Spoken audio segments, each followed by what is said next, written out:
नमस्कार, आप देख रहे हैं लाइव हिंदुस्तान। पश्चिम बंगाल में दूसरे और आखिरी चरण के तहत इस वक्त मतदान चल रहा है। कुछ जगहों से इस दौरान हंगामे और बवाल की तस्वीरें भी आई हैं। इस वक्त जो तस्वीरें आप देख रहे हैं ये पश्चिम बंगाल के हावड़ा के बाली विधानसभा क्षेत्र के एक बूथ की तस्वीरें हैं, जहां पर उस वक्त तनाव फैल गया जब ईवीएम मशीन खराब हो गई और उसके विरोध में कुछ मतदाता आपा खो बैठे और स्थिति बिगड़ गई। स्थिति इस कदर बिगड़ी कि वहां पर तैनात केंद्रीय सुरक्षा बलों को लाठी चार्ज करना पड़ा और साथ ही कुछ लोगों को जो गुस्सा दिखा रहे थे उन्हें किस तरह पुलिस टांग कर ले गई, किस तरह घसीट कर ले गई, ये आप इन तस्वीरों में देख सकते हैं। पूरा मामला दरअसल हावड़ा के बाली विधानसभा क्षेत्र के डॉन बॉस्को लिलुआ सहनलाल विद्यालय के मतदान केंद्र का है, जहां सुबह सुबह भारी संख्या में लोग वोट डालने के लिए पहुंचे थे।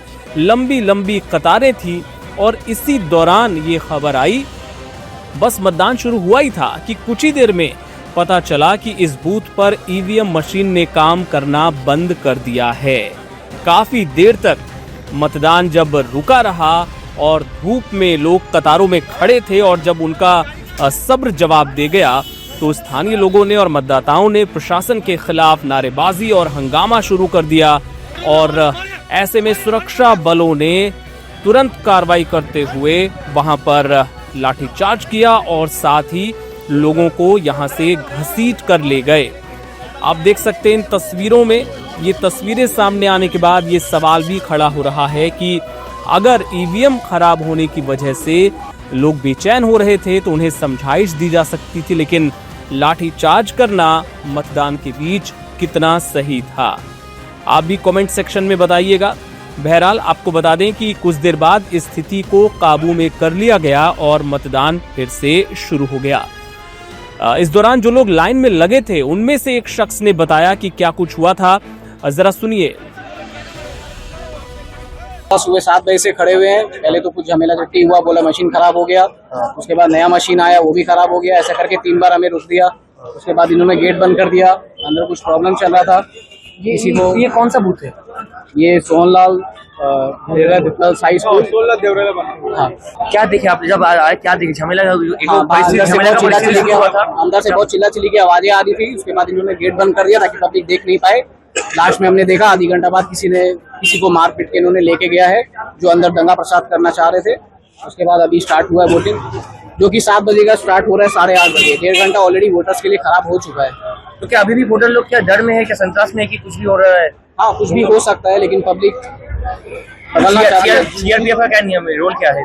सीआरपीएफ का फुल सपोर्ट है, शासन पूरा टाइट है। ऐसा कोई नहीं है कि कोई डर का बात हो। ये हमारे साथ खड़े हैं और भारी तादाद में खड़े हैं कि इसमें कोई डरने की कोई बात नहीं है। उनका फुल सपोर्ट है। अच्छा, अंदर जो था गेट बंद करके क्या कर रहा था, मतलब गेट ये हमें बिल्कुल नहीं पता है। कोई पब्लिक नहीं बोल सकती अंदर क्या हुआ। उन्होंने गेट बंद कर दिया था तो हमने कुछ देखा नहीं।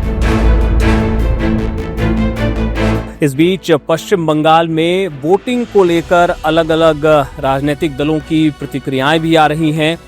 जरा सुनिए किसने क्या कहा। बीजेपी ने ताकत तो लगाई है।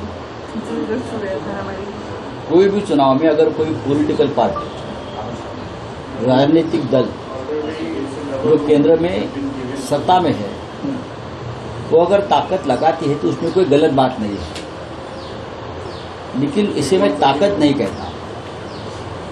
ये एक प्रकार का टेररिज्म है जो पश्चिम बंगाल में चल रहा है।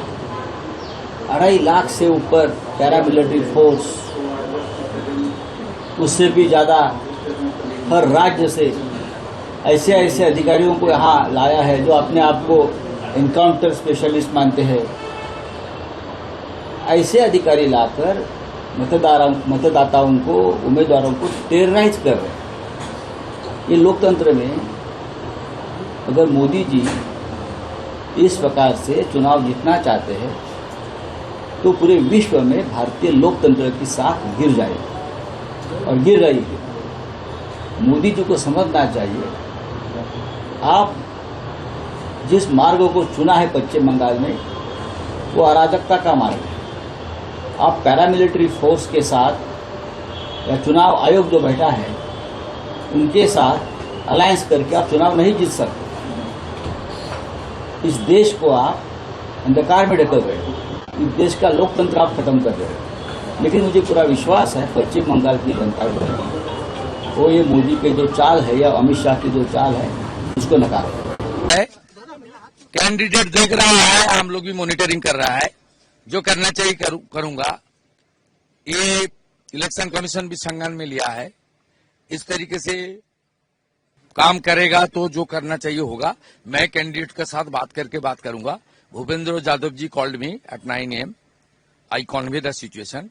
Just few minutes back, Honorable Home Minister, my leader Amit Shah ji called me. फालता का इंसिडेंट मैं उनको भी कन्वे कर दिया। इसी तरह का जहांगीर खान यही टेक्निक यूज करते नहीं, टीएमसी का टेक्निक है। टेक्निक है। ओ हम लोग कार्रवाई कर रहे हैं। वेट, अभी कुछ नहीं हुआ है। 35% वोट पोलिंग हुआ है, अभी बहुत देखना बाकी है। जमीन में उतरना पड़ता है। जो लोग आसमान में उड़ते हैं उनको भी जमीन में उतरना पड़ता है। और आपको याद होगा मैं ब्रिगेड परेड ग्राउंड की मीटिंग में कहा था कि वो जैसे हवाईबाजी बोलता है ना, रॉकेट होता है ना, तो उसके पेट के अंदर जब मसाला होता है, आग लगा दो पीछे में तो बहुत ऊपर जाता है, लेकिन जब मसाला खत्म, आग जब बुझ जाती है तो फिर वो छाई बनकर के जमीन के अंदर ही उतर आते हैं। अब अगर ममता बनर्जी जमीन में उतरी भी है तो ये देर हो गया है, टू लिटिल टू लेट।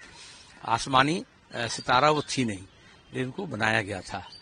और हमारे यहाँ वोट पहला चरण में भी बहुत शांतिपूर्ण ढंग से हुआ है और अभी भी अब तक कोई चुटपुट घटना भी नहीं हुई है।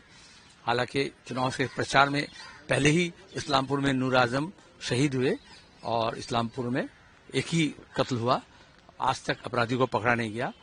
और दूसरी बात यह है कि मैं अपने वोट को डेडिकेट करता हूं जिन लोगों का वोट का अधिकार छीन लिया गया लाखों का। So I dedicate my vote to those people who have been deprived of voting rights or disenfranchised with a design, and that's very unfortunate, but we'll continue. This vote also is not only dedicated to them, we'll continue to fight for their rights. That's Bengal में हम जमहूरी हक के लिए लड़ रहे हैं और सांप्रदायिकता के विरोध में लड़ रहे हैं और वो लड़ाई जारी रहेगा। दादा एक चीज और जो देखा गया है कि इस इलेक्शन में कि सिक्योरिटी बहुत टाइट है, सारी एजेंसीज है। इवन आपका जो ये बनाया गया यहाँ पे भी कोलकाता पुलिस को भी 100 मीटर के रेडियस में आने की कोई इजाजत। ये बेहद अफसोसनाक और शर्मनाक है। ये पुलिस के जो डीजीपी पुराने कमिश्नर जो अभी तृणमूल के राज्यसभा मेंबर बने हैं, ऐसे लोग जो चीफ सेक्रेटरी और होम सेक्रेटरी अभी बाद में एडवाइजर बने हुए हैं, उन लोगों को चाहिए ये समझना कि ऐसा हालत क्यों हुआ। कलकत्ता पुलिस को दे करके गांव में जाकर के वोट करवाना पड़ा और कलकत्ता पुलिस के बजाय यहाँ बीएसएफ बैठी हुई है और बीएसएफ को 100 मीटर के अंदर कलकत्ता पुलिस को आने दिया नहीं जा रहा है। ये तो उनका वर्दी का अपमान है, उनका प्रोफेशन का अपमान है।